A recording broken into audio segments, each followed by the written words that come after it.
আমাদের মা বোনেরা বেশিরভাগই বসে বসে নামাজ আদায় করেন, তাদের কি নামাজ হবে? স্বামীর পকেট থেকে যদি না বলে কিছু অল্প টাকা নেই তাহলে কি গুনাহ হবে? রাতে থালা বাসন না ধুয়ে রাখলে কি বরকত কমে যাবে? স্বামী অক্ষম হলে স্ত্রীর করণীয় কি? চিকিৎসার পরও স্বামী সুস্থ হয়নি, পরামর্শ কাম্য। নাপাক অবস্থায় শরীরের ঘাম পোশাকে লাগলে কি পোশাক নাপাক হয়ে যাবে? সংসার জীবনে স্ত্রীর সাথে ঝগড়া বিবাদ লেগেই থাকে, কি করতে পারি? জন্মবারে হাতের নখ চুল কাটা যাবে না, এ কথাটা কতটুকু শরীয়তসম্মত? নামাজে ভুলবশত ওয়াজিব ছুটে গেলে নামাজের অনেক পরে সেটি জানতে পারলে কি নামাজটি পুনরায় কাজা পড়তে হবে? আমার গোসল ফরজ হয়েছিল কিন্তু টের না পেয়ে আমি নামাজ পড়ে ফেলেছি, এরপর টের পেয়েছি, এখন কি করব? যারা সিগারেট খায় তাদের পেছনে নামাজ হবে কিনা? বিদেশি বিড়ালের বাচ্চা পালনের জন্য ক্রয় বিক্রয় করা যায় আছে কিনা? ফজরের নামাজ পড়ে আমি ঘুমিয়ে পড়ি, এতে কি আমি গুনাহগার হব? একজন মহিলার স্বামী মারা যাওয়ার পর আবার অন্য জায়গায় বিয়ে হয়ে গেলে সেই মহিলা কি আগের স্বামীর সম্পত্তির অংশ পাবে? মসজিদের উপরে কি বাসা বানানো যাবে? এরপর স্বামী মারা বেগম আপনি লিখেছেন পাসপোর্টের জন্য কি নেকাব ছাড়া ছবি তোলা যাবে এবং ইনকোয়ারিতে আসলে পুলিশকে কি টাকা দেওয়া জায়েজ হবে? পাসপোর্ট যেহেতু আমাদের একান্ত প্রয়োজনীয় একটি কাজ, আইডেন্টিটি এবং আমাদের হজ উমরা সহ বাইরে সফরের জন্য প্রয়োজন হয়, সেজন্য আপনি নেকাব ছাড়া যদি ছবি তুলতে হয় একান্ত, অবশ্যই আপনি ছবি তুলতে পারবেন, জায়েজ হবে। আর পুলিশ ইনকোয়ারিতে আসলে তাকে ঘুষ দেওয়া জায়েজ হবে না যদি ইনকোয়ারি ছাড়া আপনার কাজটা হওয়ার ন্যূনতম কোনো সম্ভাবনা থাকে। আর যদি এরকম হয় যে না, এটা ছাড়া আমার কাজটা হওয়ার কোনো সম্ভাবনাই নেই, তখন আপনি নিরুপায় হিসাবে ঘুষ দিলে ইনশাল্লাহ আপনার গুনাহ হবে না। মোহাম্মদ জসিমউদ্দিন আপনি লিখেছেন মসজিদের উপরে কি বাসা বানানো যাবে? মসজিদের জায়গা যেটা হয় সেটা একেবারে জমিনের গভীর থেকে নিয়ে আকাশের উচ্চতা পর্যন্ত শূন্য জায়গা, পুরোটা সহই মসজিদ হয়। মাঝখানে কোনো জায়গা অন্য কারোর মালিকানাধীন হওয়ার কোনো সুযোগ নেই। যদি মসজিদেরই বাসা হয়, মসজিদেরই প্রয়োজনে বাসা, সেখানে ইমাম সাহেবের থাকার জন্য হলো বা অন্য কোনো কাজে ব্যবহার করা হলো, সেটা যদি হয় তাহলে সেক্ষেত্রে শর্ত সাপেক্ষে সেটা জায়েজ হতে পারে।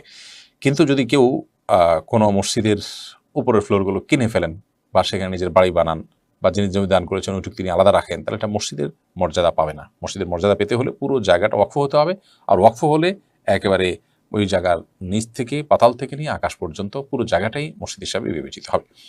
শাহিনুল ইসলাম সোনিয়া আপনি লিখেছেন স্বামী অক্ষম হলে স্ত্রীর করণীয় কি? চিকিৎসার পরও স্বামী সুস্থ হয়নি, পরামর্শ কাম্য।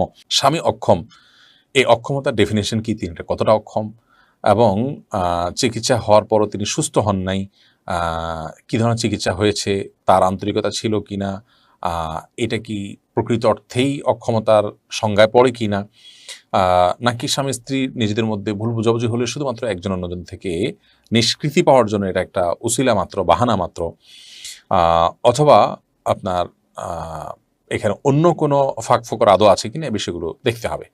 যদি এমন হয় যে স্বামী স্ত্রীর জৈবিক প্রয়োজন পূরণ করতে একেবারেই অক্ষম, চিকিৎসার পরও সেটা তার মধ্যে সে সমস্যা তার দূর না হয়, তাহলে সেক্ষেত্রে স্ত্রী বিচ্ছেদের উদ্যোগ গ্রহণ করতে পারেন। স্বামী যদি বিচ্ছেদ না দেন, স্বামী যদি তালাক না দেন, তাহলে সেক্ষেত্রে আদালতের মাধ্যমেও বিচ্ছেদের উদ্যোগ নিতে পারেন। সামাজিকভাবেও বিচ্ছেদের উদ্যোগ আলেম ওলামাদের মাধ্যমে, স্থানীয় মুরব্বিদের মাধ্যমে উদ্যোগ নিতে পারেন, তাকে প্রেশার দিতে পারেন, অর্থাৎ সে অধিকার তার আছে। ইসলাম বলে না যে একজন স্বামী অক্ষম হওয়ার পরও নারী সারা জীবন তার ঘর করে যেতে হবে। তবে প্রকৃত অবস্থাকেই সেটা নিরূপণ, নিজেরটা নিজে না করে অন্যদের সহযোগিতা নিয়ে, বিচক্ষণ বিদগ্ধ মানুষগুলোর সহযোগিতা নিয়ে সিদ্ধান্তে আসতে পারলে সেটা অবশ্যই ভালো। শাহরিয়ার রহিম লিখেছেন নাপাক অবস্থায় শরীরের ঘাম পোশাকে লাগলে কি পোশাক নাপাক হয়ে যাবে? নাপাক অবস্থায় যদি শরীরের ঘাম পোশাকে লাগে তাহলে সেই পোশাক নাপাক হবে না, কারণ মানুষ যখন গোসল ফরজ হওয়ার কারণে নাপাক হন কিংবা ছোট নাপাকও হন, তখন তার ঘামও নাপাক হয়ে যায় না, যার কারণে এই ঘামগুলো শরীরে পোশাকে কোনো জায়গায় লাগলে সেই জায়গাগুলো নাপাক হবে না। সোহেল রানা আপনি লিখেছেন জন্মবারে হাতের নখ চুল কাটা যাবে না, এই কথাটা কতটুকু শরীয়তসম্মত? নিছক কুসংস্কার, এর কোনো ভিত্তি শরীয়তে নেই। যে বারে জন্মগ্রহণ করেছে ওই বারে চুল কাটা যাবে না, এটা কোনো ভিত্তি নেই। যে কোনো দিনই চুল বা নখ কাটা যেতে পারে। এমডি ইরফান মুহিত আপনি লিখেছেন নামাজে ভুলবশত ওয়াজিব ছুটে গেলে নামাজের অনেক পরে সেটি জানতে পারলে কি নামাজটি পুনরায় কাজা পড়তে হবে? নামাজে ভুলবশত ওয়াজিব যদি ছুটে যায় তাহলে নামাজের অনেক পরে আপনি সেটি জানতে পারলেন, তাহলে অবশ্যই সেটিকে আপনি কাজা করবেন, কারণ হলো ওয়াজিব ছুটে গেলে সে নামাজটা অপূর্ণ থেকে যায়, বিধায় পরবর্তীতে মনে হলে আপনি সেই নামাজটি আবার পড়ে দিবেন। আর নামাজের মধ্যেই যদি মনে হয় তাহলে সিজদা দিলেই আপনি দায়মুক্ত হয়ে যাবেন, বাট নামাজ শেষ করার পরে মনে হলে সে নামাজটা আবার পড়ে দিতে হবে, অর্থাৎ ওটা কাজা করাটা ওয়াজিব থাকে তখন। আব্দুল্লাহ আল সোহাগ লিখেছেন, ফজরের নামাজ পড়ে আমি ঘুমিয়ে পড়ি, এতে কি আমি গুনাহগার হব? ফজরের সালাত আদায় করার পর যদি আপনি ঘুমিয়ে পড়েন, তো এতে আপনার বড় কোনো গুনাহ হবে না। কারণ এতে কোনো হারাম কাজ আপনি করছেন না, কিন্তু একটা অনুত্তম কাজ করছেন। গুনাহ শব্দের অর্থ ক্ষতি, সে অর্থে ক্ষতি তো হবেই, কিন্তু ক্ষতিটা ওরকম বড় ক্ষতি, মোটা দায় ক্ষতি, কোনো কবিরা গুনাহ নয়। যদি এমন হয় যে আপনি রাতে ডিউটি করেছেন, গভীর রাতে আপনাকে ঘুমাতে হয়েছে কোনো কারণে, বাধ্য হয়ে আপনি সকালে ঘুমিয়েছেন, তাহলে সেক্ষেত্রে ইনশাআল্লাহ কোনো প্রকার গুনাহই হবে না। কারণ এটা শরীয়ত নিষিদ্ধ কোনো কাজ আপনি করেছেন, ব্যাপারটা সেরকম না। অনেক ফুকাহা একরাম এটাকে নিষেধ করেছেন, এটা স্বাস্থ্যের জন্য ক্ষতিকর। নবী সাল্লাল্লাহু আলাইহি ওয়াসাল্লাম এই টাইমে তাসবিহ তিলাওয়াত করতে পছন্দ করতেন। আল্লাহ কোরআনে কারিমে বিভিন্ন জায়গায় বলেছেন, ওয়াসাব্বিহু বুকরাতাও ওয়া আসীলা, এই জাতীয় কথা আল্লাহ তাআলা বলেছেন। সেখান থেকে বোঝা যায় যে সকাল এবং সন্ধ্যার সময়গুলো ইবাদতের সময়, জিকির আজকারের সময়, তাসবিহ তিলাওয়াতের সময়, এই সময়টা ঘুমের সময় নয়। বিধায় এগুলো থেকে আমাদের বেঁচে থাকা দরকার। এরপরে আতিকা সাফরিন ইয়াডি থেকে আপনি লিখেছেন, একজন মহিলার স্বামী মারা যাওয়ার পর আবার অন্য জায়গায় বিয়ে হয়ে গেলে সেই মহিলা কি আগের স্বামীর সম্পত্তির অংশ পাবে? কোনো নারী যদি কোনো জায়গায় বিয়ে হয়, এরপরে যদি স্বামী মারা যান তখন যদি তার স্ত্রী থাকেন, তাহলে সেক্ষেত্রে তিনি অবশ্যই সম্পত্তির ভাগ পাবেন। কিন্তু স্বামী মারা যাওয়ার আগেই যদি তিনি বিবাহ বিচ্ছেদ হয়ে অন্যত্র বিয়ে করেন, তাহলে সেক্ষেত্রে আর আগের স্বামীর সম্পত্তিতে কোনো ভাগ তিনি পাবেন না। তাহলে দেখতে হবে যে স্বামী মারা যাওয়ার সময় তিনি ওই স্বামীর স্ত্রী ছিলেন কিনা। যদি স্ত্রী থেকে থাকেন ওই অবস্থায়, তাহলে স্বামী মারা গেলে অবশ্যই সে স্বামীর সম্পত্তিতে স্ত্রীর ভাগ থাকবে, তবে সেটি ভ্যারি করবে। যদি সন্তান থাকে তাহলে ভাগটা একরকম হবে, আর সন্তান না থাকলে ভাগটা আরেক রকম হবে। সন্তান থাকলে কিছুটা কম পাবেন, আর সন্তান না থাকলে সেক্ষেত্রে কিছুটা বেশি পাবেন মৃত ব্যক্তির। খায়রুল ইসলাম লিটন আপনি লিখেছেন, আমার গোসল ফরজ হয়েছিল, কিন্তু টের না পেয়ে আমি নামাজ পড়ে ফেলেছি, এরপর টের পেয়েছি, এখন কি করব? দেখুন, গোসল ফরজ হয়ে যাওয়ার পর আপনি টের পাননি, নামাজ পড়ে ফেলেছেন, পরে যখন আপনি নিশ্চিত হয়েছেন যে আপনার গোসল ফরজ হয়েছিল, আপনি এখন পুনরায় গোসল করে নামাজটা কাজা করবেন। এমরিক বলুস্তান আপনি লিখেছেন, যারা সিগারেট খায় তাদের পিছনে নামাজ হবে কিনা? যারা ধূমপান করে নিশ্চয়ই তারা ফাসিকের কাতারে পড়ে, তারা প্রকাশ্যে গুনাহে লিপ্ত, তাদের পিছনে নামাজ পড়লে নামাজ আদায় হয়ে যাবে, কিন্তু এরকম ব্যক্তিকে ইমাম নিযুক্ত করা গুনাহের কাজ, এবং এইরকম ব্যক্তির পিছনে নামাজ পড়াটা মাকরুহ। তবে নামাজ আদায় হয়ে যাবে, মাকরুর সাথে আদায় হয়ে যাবে, অর্থাৎ ত্রুটিপূর্ণভাবে আদায় হয়ে যাবে। যদি বিকল্প কোনো ভালো লোক না থাকে এবং জামাত মিস হওয়া ছাড়া আর কোনো অপশন না থাকে, তাহলে সেক্ষেত্রে এই ব্যক্তির পিছনে নামাজ পড়লে নামাজ আদায় হয়ে যাবে ইনশাআল্লাহ, কোনো অসুবিধা হবে না। কারণ সেই ক্ষেত্রে এটা আপনি অনেকটা নিরুপায়। ইমাম সাহেব তার ছোটোখাটো ভুল ভ্রান্তি আছে, এই অজুহাতে আপনি জামাতে নামাজ পড়লেন না, এই সুযোগ কিন্তু নেই। প্রয়োজন আপনি অন্য কারোর পিছনে নামাজ পড়বেন, আর একটু ভালো মানুষ পেলে তার পিছনে নামাজ পড়বেন, অন্য মসজিদে যাবেন, কিন্তু আপনাকে জামাতে নামাজ পড়তে হবে। এরপর প্রশ্ন করেছেন এমডি মান্নান, আপনি লিখেছেন, সংসার জীবনে স্ত্রীর সাথে ঝগড়া বিবাদ লেগেই থাকে, কি করতে পারি? দেখুন, দাম্পত্য কলহগুলো সৃষ্টি হয় সবর এবং শকর না থাকবার কারণে। এটি হলো প্রধান এবং মৌলিক কারণ। স্বামী বলুন, স্ত্রী বলুন, যার মধ্যে সমস্যা থাকুক না কেন, সমস্যা এই দুটির কোনো একটি, হয় সবর নেই আর না হলে শকর নেই। এছাড়া আরও কারণ থাকতে পারে, কিন্তু এটি মৌলিক কারণ। সবর এবং শকর ছাড়া কখনো দাম্পত্য জীবনে সুখ শান্তি পাওয়া সম্ভব নয়। স্বামী বলুন আর স্ত্রী বলুন, উভয়কেই কোনো না কোনো ক্ষেত্রে ধৈর্য ধারণ করতে হয় এবং শুকর আদায় করার মানসিকতা থাকতে হয়। আপনি আপনার জীবনসঙ্গীর মধ্যে যে ত্রুটি দেখছেন, সেই ত্রুটি সত্ত্বেও আপনি ধৈর্য ধারণ করবেন, এটি আপনার কর্তব্য। আর এই ত্রুটির পাশাপাশি তার অনেক ভালো গুণ আছে, সেগুলো আপনি দেখবেন, সেটি আপনাকে সুখী করবে, সুখী দাম্পত্য জীবন উপহার দিবে। নবী সাল্লাল্লাহু আলাইহি সাল্লামের সহধর্মিণী উম্মুল মুমিনিন আয়েশা রাদিয়াল্লাহু তাআলা আনহা সম্পর্কে পর্যন্ত তার একটা মানবীয় দুর্বল দিকের কথা হাদিসে উঠে এসেছে, যে তার সবই ভালো ছিল, বয়স কম হওয়ার কারণে অনেক সময় আটা ইত্যাদি খামিরা করে রেখে দিতেন, সেগুলো মুরগি কিংবা ছাগল, গৃহপালিত যে পশু থাকে, মানুষ পালে ঘর বাড়িতে, এরকম কোনো কিছু এসে খেয়ে ফেলতো অনেক সময়, দাওয়াজেন আসছে হাদিসের ভাষায়। তো এখন এটা একটা সমস্যা। এখন এই সমস্যার কারণে নবী করিম সাল্লাল্লাহু আলাইহি ওয়াসাল্লামের সাথে তার কখনো ঝগড়া বিবাদ হয়েছে কিনা?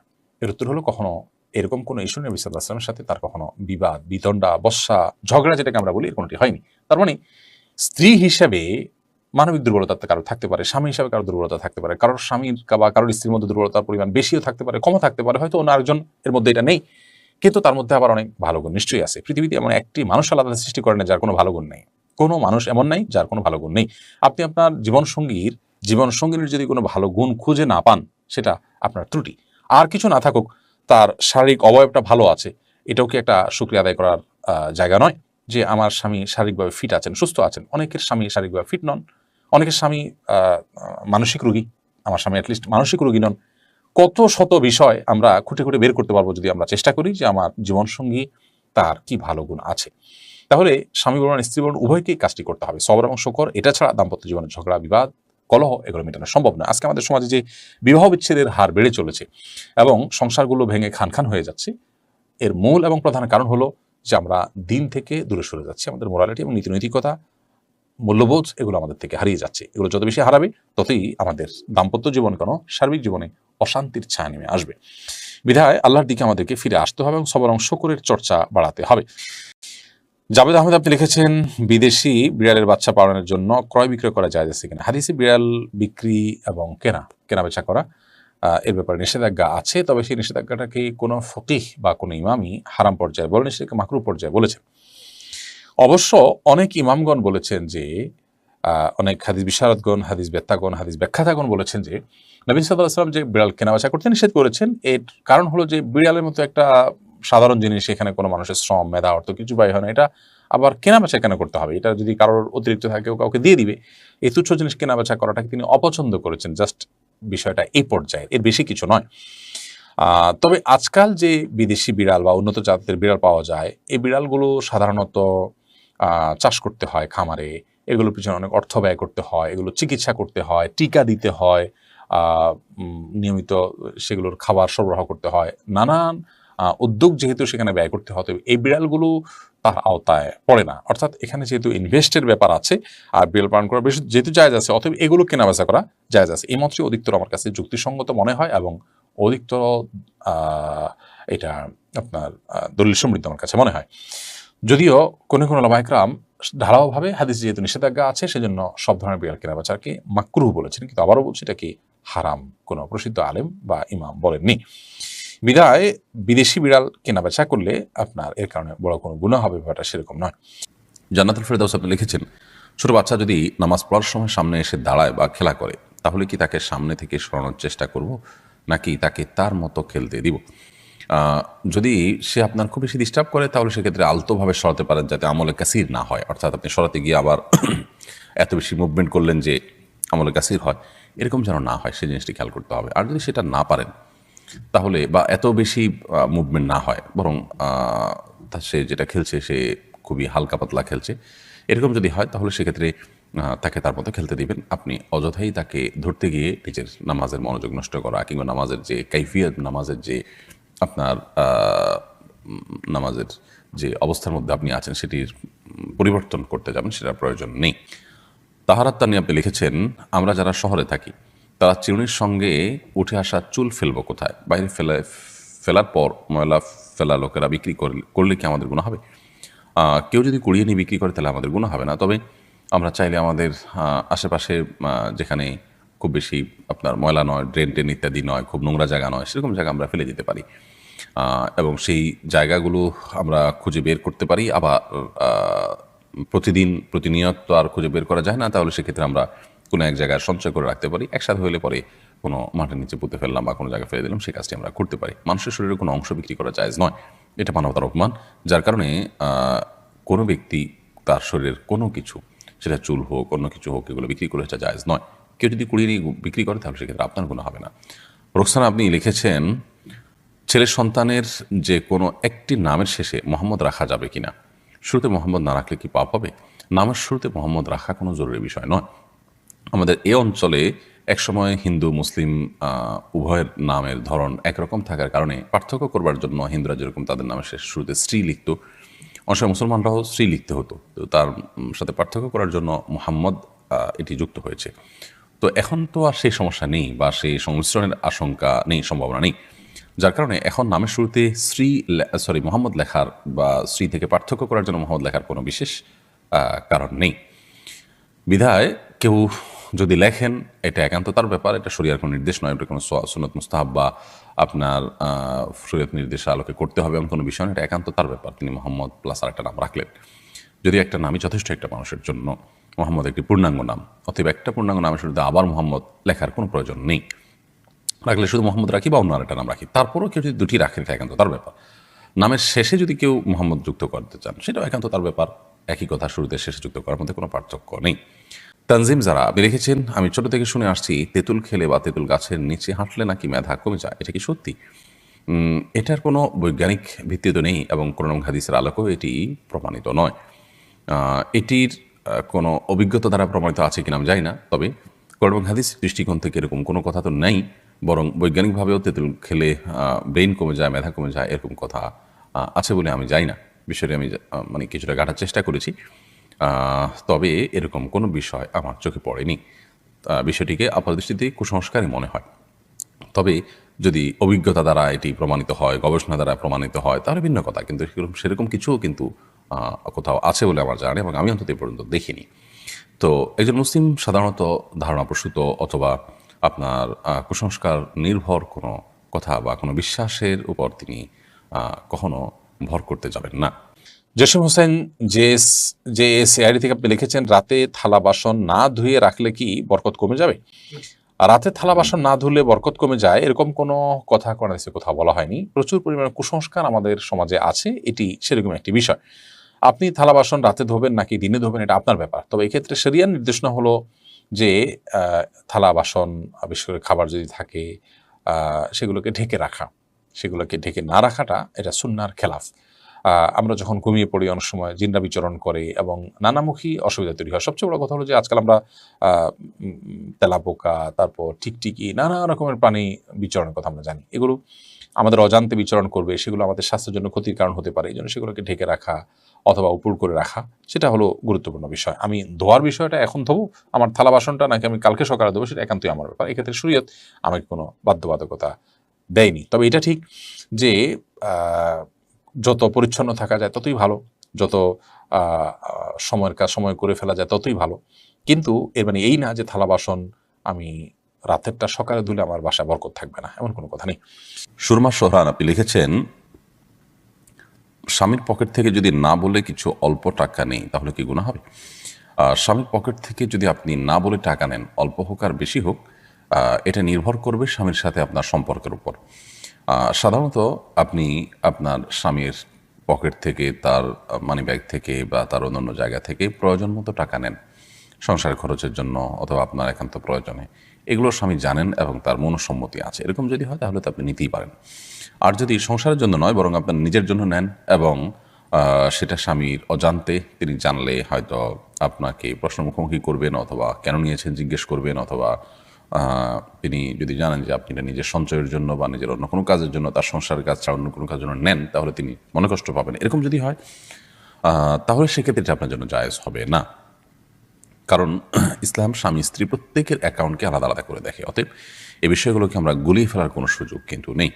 গালিব আহমেদ লস্কর লিখেছেন, আমাদের মা বোনেরা বেশিরভাগই বসে বসে নামাজ আদায় করেন, তাদের কি নামাজ হবে? মা বোনরা কতটা বসে বসে নামাজ আদায় করেন আমি জানি না, তবে অনেক পুরুষদেরকে দেখি যে আমরা চেয়ারে বসে তারা নামাজ আদায় করেন। একান্ত আপনার সেরকম শরিয়াত আপনার অ্যালাউ করতে পারে সে পরিমাণ মাজুর হওয়া ছাড়াও।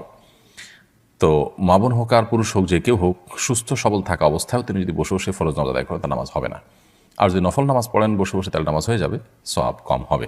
আর যদি অসুস্থতার কারণে বসে পড়েন তাহলে সেক্ষেত্রে সওয়াব কম হবে না, নামাজও হয়ে যাবে ইনশাআল্লাহ তাআলা।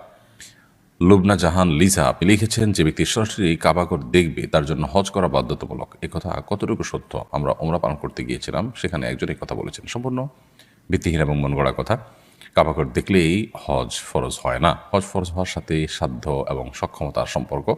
কেউ যদি কাবাগর সরাসরি নাও দেখেন আর এদিকে তার মানে হজ করার মতো সামর্থ্য থাকে, তাহলে তারপর হজ করা ফরজ হয়ে যায়। আর যদি কেউ দেখেন অথচ তার সামর্থ্য নয়, তাহলে তারপর হজ করা ফরজ নয়। অতএব হজ করা ফরজ হওয়াটা কাবাগর সরাসরি দেখা না দেখার উপর নয়, বরং সক্ষমতা থাকা না থাকার উপরে। ফাতিমা রহমান লিখেছেন, বাচ্চা ডেলিভারির সময় ও পরে 40 দিন যে কাপড় মায়েরা পরিধান করেন, পরবর্তীতে সে কাপড় ধুয়ে পরিধান করে কি নামাজ পড়া যাবে, নাকি সেই কাপড় ফেলে দিতে হবে? বাচ্চা ডেলিভারির সময় এবং পরবর্তীতে 40 দিন কাপড় থাকে, সেই কাপড়গুলো যদি নাপাক থাকে, রক্ত থাকে, সেগুলো ধুয়ে তো অবশ্যই তারা পবিত্র করে পড়তে পারবেন। এই কাপড় ফেলে দেওয়ার কোনো কারণ নেই। যদি সেগুলো পরিচ্ছন্ন করে পড়ার সুযোগ থাকে অবশ্যই তারা পড়তে পারবেন। রিজন হাসান তাসনিম তাহসিন আপনি লিখেছেন, নিজের হায়াত থেকে বাবা মা অথবা প্রিয়জনের হায়াত বাড়িয়ে দেওয়ার দোয়া করলে কি গুনাহ হবে? এরকম দোয়া আসলে কোনো অর্থবহ দোয়া নয়।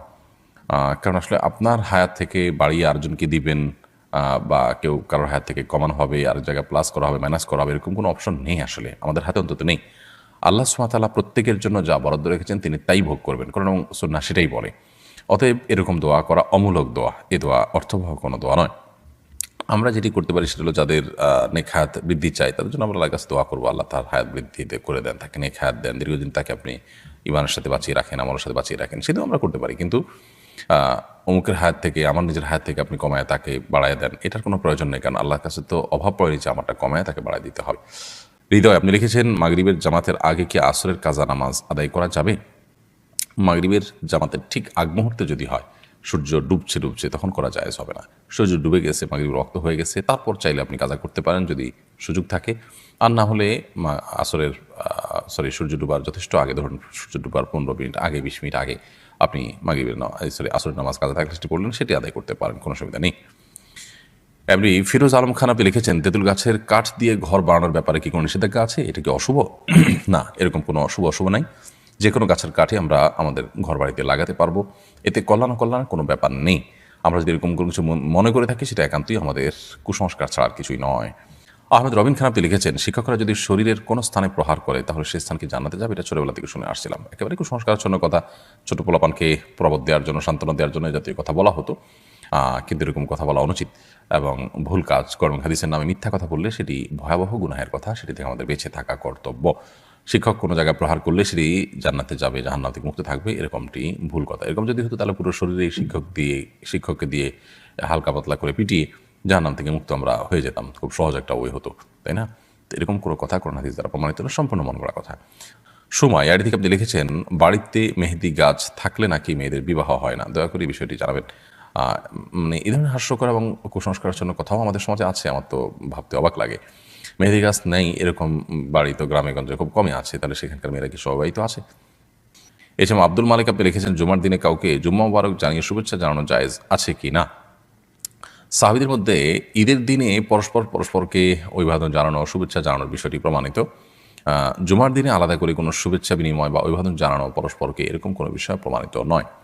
বিধায় জুমার দিনকে ঈদের যদিও হাদিসে এটাকে একরকম ঈদের দিন বলা হয়েছে, কিন্তু এটাকে আপনার ঈদের দিনের মতো শুভেচ্ছা বিনিময় সহ ঈদের অন্যান্য সুন্নাহগুলো এখানে ইমপ্লিমেন্ট করা, সেটা অবশ্যই সুন্নাহ সম্মত নয়। তাহলে জুমা মুবারক জানিয়ে শুভেচ্ছা করা এটা সুন্নাহ সম্মত নয়। তানজিনা মাহমুদ আপনি লিখেছেন, কোনো মুসলিম ব্যক্তি মারা গেলে আলহামদুলিল্লাহ বলা নিয়ে শরীয়তের বিধান কি? যদি লোকটি অনেক বেশি পাপিষ্ট হয়, তার কারণে মানুষ ক্ষতিগ্রস্ত হয়, তার মৃত্যুতে অনেক মানুষের মুক্তি মিলে, তাহলে সেক্ষেত্রে মানুষ ইন্নালিল্লাহ বলল, আলহামদুলিল্লাহ বলল, সেটা বলা অযৌক্তিক নয় বা নাজায়েজ নয়।